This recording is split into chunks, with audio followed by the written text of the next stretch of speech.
Alors, voici une méthode vraiment intéressante pour trouver la solution optimale qui s'appelle la droite baladeuse. Alors, dans un premier temps, supposons qu'on est rendu on a tracé le polygone de contrainte, on a identifié les coordonnées des 4 sommets et on a identifié également la fonction économique ou la fonction à optimiser.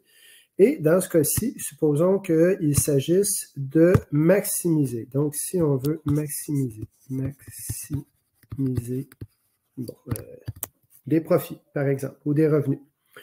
Alors, si on calcule la valeur de chaque couple, donc si je prends le couple 0-10 000 et que je l'insère dans la fonction économique, alors j'ai 25 fois 0 qui est la valeur de X, plus 40 fois 10 000 qui est la valeur de Y.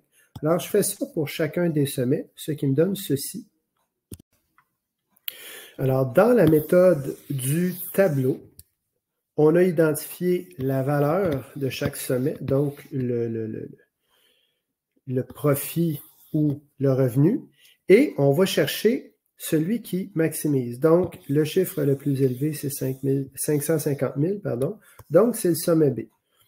Alors, on a le sommet B ici qui maximise les profits. Mais si on a beaucoup de couples, il peut être intéressant d'utiliser la droite baladeuse parce que faire ça ici, ça peut être un peu long, hein, surtout si on a un polygone à 5, 6, 7, 8 sommets. Alors, déterminer la droite baladeuse revient à prendre la fonction économique et à isoler le Y. On va la mettre en forme canonique. Donc, je vais obtenir Y est égal à moins 25x sur 40 plus P sur 40. Alors, P étant là, les profits recherchés.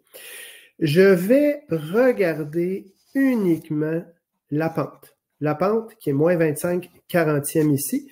Si je la réduis, M est égal à, c'est des multiples de 5, donc 5 moins 5 8e. J'ai donc une droite qui représente cette fonction économique qui a une pente de 5 8e.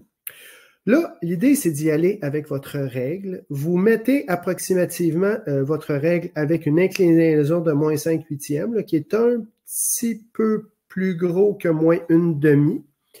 Je vais le faire ici avec une droite. Alors voilà, je viens de faire apparaître ma droite et je vais promener, donc faire balader la droite. On voit que la droite a une pente de moins 5 huitièmes. Donc, ça veut dire ici, X, j'avance de 8 unités, puis je descends de 5 unités.